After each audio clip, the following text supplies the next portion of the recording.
सभी मसीह भाई बहनों को प्यार भरी जय मसीह की। परमेश्वर की पाक और पवित्र हजूरी में आप सभी का स्वागत करते हैं।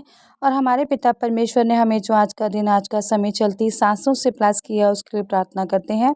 Hallelujah, hallelujah, hallelujah, hallelujah. धन्यवाद, धन्यवाद, धन्यवाद, धन्यवाद, धन्यवाद, धन्यवाद। पिता पुत्र पवित्र आत्मा, पिता पुत्र पवित्र आत्मा, सेना के यहोवा खुदा, धरती आकाश के मालिक, आपका धन्यवाद हो पिता परमेश्वर जी। यहोवा का धन्यवाद करो क्योंकि वह भला है, उसकी करुणा सदा की है। सचमुच जिंदे खुदा का धन्यवाद करो, वो धन्यवाद के योग्य है। चलती सांसों के लिए धन्यवाद करो, घर परिवार के लिए धन्यवाद करो।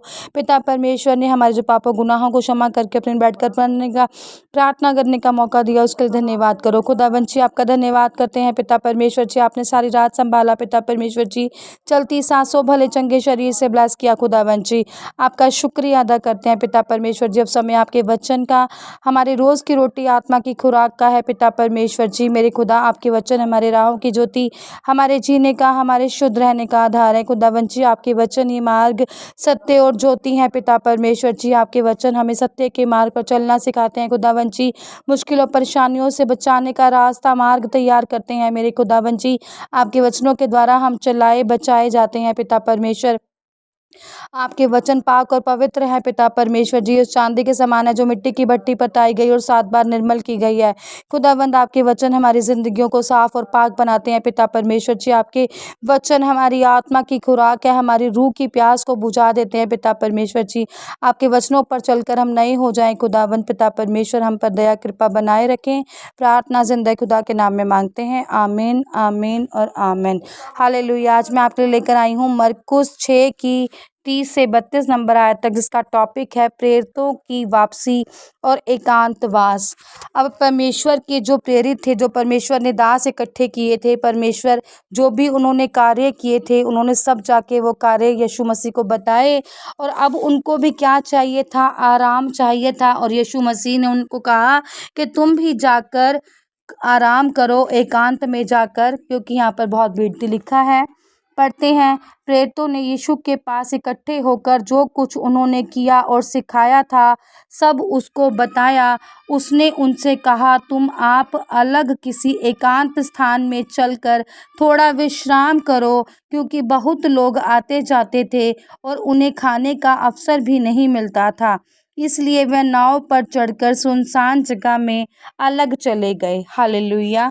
लिखा है कि जो परमेश्वर के जो प्रेरित थे, जो दास थे, उन्होंने यीशु के पास आकर इकट्ठे होकर उन्हें सब कुछ बताया। जो भी वो घरों में गए, उन्होंने सेवाएं की, प्रचार सुनाया। अब परमेश्वर ने उनको बताया, उनसे कहा कि हम जहाँ पर भी हैं वहाँ बहुत भीड़ है और गिरती है प्रेरितों के दासों के ऊपर शिफा पाने के लिए, छुटकारे पाने के लिए, उन्हें ठीक करने के लिए। तो जो परमेश्वर ने दास ठहराए हैं, उनको भी मसा के लिए प्रार्थनाएं करनी होती हैं, आराम करना होता है। उन्हें भी एकांत चाहिए, शांत जगह चाहिए, जहाँ पर उनका मन, दिमाग और शरीर एकांत में रहकर शांत हो सको और परमेश्वर का मसा उन पर उतर सके, वो भी प्रार्थनाएं कर सके, प्रार्थना में बने रहें। जैसे हम परमेश्वर की प्रार्थना में बनकर सच्ची शांति को पाते हैं, ऐसे उन्हें भी ज़रूरत थी। तो प्रभु यीशु मसीह ने कहा कि तुम क्या करो, थक गए होगे। अब परमेश्वर तो जानी जान थे, वो सबके बारे में सोचते और जानते थे, उन्हें सबका ध्यान है। आकाश के पक्षियों से लेकर परमेश्वर को, जंगल के शेरों तक से लेकर परमेश्वर को, इंसानी रूप के नौजवानों, बूढ़े, हर किसी को परमेश्वर की चिंता थी। जिसने धरती आकाश बनाए, जिसने जीव जंतु और इंसान बनाए, परमेश्वर ने हर किसी के लिए खाना मुहैया किया है। आप सभी जानते हैं, कई औरतें समय से पहले ही विधवाएं हो जाती हैं, तो परमेश्वर ने उनका भी इंतज़ाम किया होता है। कई छोटी सी उम्र में बच्चों के माँ बाप खो जाते हैं, तो परमेश्वर किसी न किसी को कोई ना कोई सहारा बना ही देते हैं। हमें किसी भी प्रकार की चिंता करने की कोई ज़रूरत नहीं होती है, क्योंकि हमारा जो प्रभु है, जो सर्वशक्तिमान है, उसे हमारे अच्छे बुरे, आगे पीछे, कम ज़्यादा सबकी फ़िक्र है। परमेश्वर हमें कभी भी अकेला नहीं रहने देता। और परमेश्वर का वचन भी कहता है कि मैं तुम्हें कभी भी अनाथ नहीं छोड़ूंगा। और सचमुच खुदा हमें कभी भी अनाथ नहीं छोड़ता। तो परमेश्वर ने जिन चेलों को काम सौंपे थे, परमेश्वर को उनके विश्राम करने का भी ध्यान था। और परमेश्वर खुद कहा कि तुम जाकर क्या करो, भीड़ तुम्हारे आसपास बहुत है और तुम बहुत थक गए होगे, तुम भी जाकर क्या करो, विश्राम करो। क्योंकि बहुत से लोग आते जाते थे और उन्हें खाने तक का भी अवसर नहीं मिलता था। कई बार हमारे पास्टर भी ऐसे ही कहते हैं कि हमें इतने फ़ोन आते हैं, कई बार तो हम खाना भी खा रहे होते हैं तो लोग चंगियाई के लिए कॉल करते हैं कि हम पर प्रार्थना करो। सिस्टर जी का भी कहना है कई बार कि मैं खाना खा रही होती हूँ या मैं किसी बहुत ज़रूरी काम में बिज़ी होती हूँ तो फ़ोन पर फ़ोन बज रहे होते हैं। तो सब क्या है, ये सेवक जो हैं वो क्या करते हैं, हम लोगों की सेवा में क्या करते हैं, हर चौबीसों घंटे खड़े रहते हैं, प्रेजेंस रहते हैं। आप कभी भी कॉल करो, ये आपकी कॉल को अटेंड करके आपके ऊपर प्रार्थनाएं करते हैं, परमेश्वर से दुआएं मांगते हैं। और हो सकता है जितनी प्रार्थना हम सोचते भी नहीं उससे ज़्यादा करते हों, हम रात को सोते हों और ये रात को बैठ के प्रार्थनाएं करते हों हमारे लिए।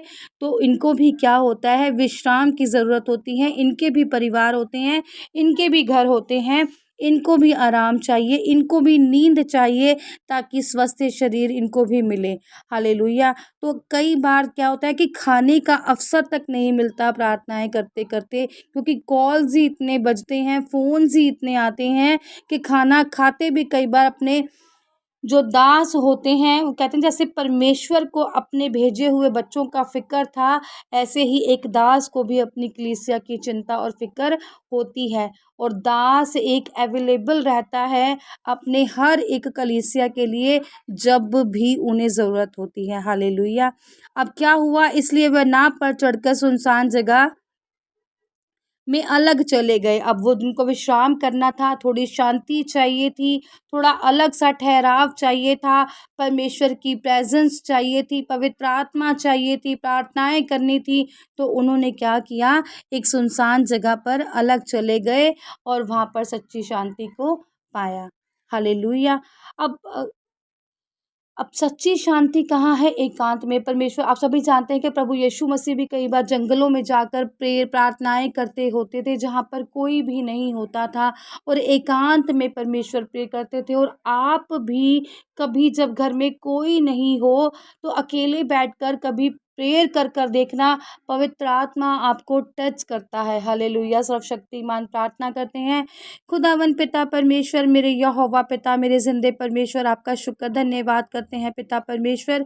मेरे ज़िंदे खुदा पिता परमेश्वर जी, हर एक जो आपने प्रेरित, जो दास, जो पास्टर्स पिता परमेश्वर जी ठहराए हैं, हमने सीख ली खुदावन जी कि उन्हें भी आराम करने की ज़रूरत है। मेरे खुदावन पिता परमेश्वर जी, आप उन दासों पर भी मसा करें खुदावन जी, उनकी ज़िंदगियों पर भी मसा करें, उनके जीवनों पर, घर परिवारों पर पिता परमेश्वर जी बहुत याद से अपने मसे को दे पिता परमेश्वर जी, अपने पवित्र लहू में उनको कवर करे मेरे खुदावन पिता परमेश्वर जी। और उनकी कलीसियाओं को भी पिता परमेश्वर जी आपके पाक पवित्र लहू में देते हैं पिता परमेश्वर जी। हर एक चर्च को, चर्च के मेंबर को, छोटे से लेके बड़े बुजुर्ग तक को पिता परमेश्वर जी आपके चरणों में देते हैं मेरे खुदावन पिता परमेश्वर जी। आपका पाक पवित्र लहू इन पर उतरे मेरे यहोवा पिता, पवित्र आत्मा कार्य करे, जुम्बश करे मेरे खुदावन जी। और ये सब यीशु नासरी के नाम में बचाए जाएं मेरे खुदावन जी, और सच्ची शांति को ग्रहण करें और पा जाएं पिता परमेश्वर। आपका पाक रूप पिता परमेश्वर जी, आपका पवित्र आत्मा पिता परमेश्वर जी इन पर उतरे पिता परमेश्वर जी, आपका मसा इन पर हो उस वचन को लेकर पिता परमेश्वर जी कि आपने कहा है खुदा परमेश्वर जी कि अंत के दिनों में अपना पवित्र आत्मा मैं सब पर उड़ेलूंगा खुदावन। आज जितने भी जन आपके आगे घुटने टेक कर पिता परमेश्वर जी सिर को झुकाकर प्रार्थनाएं कर रहे हैं, इस सभा में बने हुए हैं पिता परमेश्वर जी, आज आपका पवित्र आत्मा इन सब को छू ले, टच कर दे पिता परमेश्वर जी। भारी पवित्र आत्मा इन पर उतरे और जब भी ये एकांत में प्रभु परमेश्वर को याद करें पिता परमेश्वर जी, पवित्र आत्मा इन्हें टच करे खुदावन जी। एक एक जन को एहसास हो पिता परमेश्वर जी, पवित्र आत्मा इनको छू कर जाए पिता परमेश्वर जी, आपके होने का एहसास कराए पिता परमेश्वर जी, ताकि इनका विश्वास आप में और मजबूत हो जाए पिता परमेश्वर जी, और ये वचनों पर मनन करने वाले, चिंतन करने वाले हो जाएं मेरे खुदावन जी। ये बने रहें, आपके गीत भजन गाएं पिता परमेश्वर जी, आपकी महिमा आराधना करें। 10 हाथ वाले बाजों से पिता परमेश्वर जी आपकी आराधना में बने रहें खुदावन जी। आपकी कृपा, आपकी दया इन सब पर हो पिता परमेश्वर जी।